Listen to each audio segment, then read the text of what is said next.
Good morning mga kabayan. Ayan, isang mapagpalang araw po. Saturday, ayan. April 6. So, ayan. Binabagtas po natin tong MacArthur Highway. Ayan. Papunta po tayo ng palengke. Maghahanap po tayo ng nag-aayos ng relo mga kabayan. Kasi marami tayong relo na hindi nagagamit. Dahil sa walang battery at putol yung kanyang bracelets mga kabayan. So sayang. So ayan po. Sayang naman po ito ano to yung minomodel dati ni Kuyang Willie Revillame. Ano yun ang tawag doon ma? Anong tawag nito Dot? Oh yan. So yan. Tapos yung ating napakatagal na swatch. Ayan. So titingnan natin kung gagana pa. Garterize to swatch. Tingnan natin, papalagyan natin ng battery kung gumagana pa. At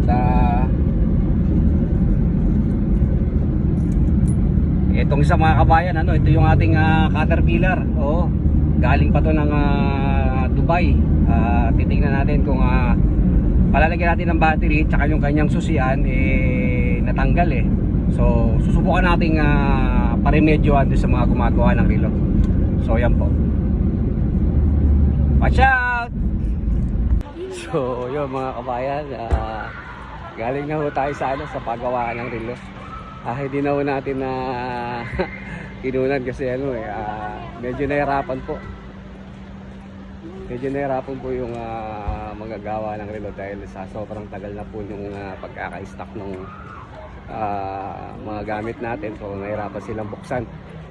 So yung mga kabayan, dahil wala naman tayong napala sa ating magpapagawa ng relo mga kabayan, si Udot bumili na lang ng kanyang aalagaang sisiw, Yabadok.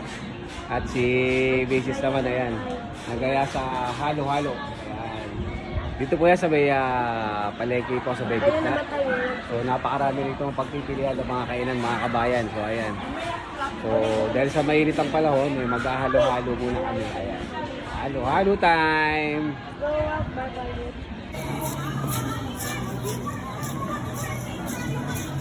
Yummy Dot! Hindi pa nga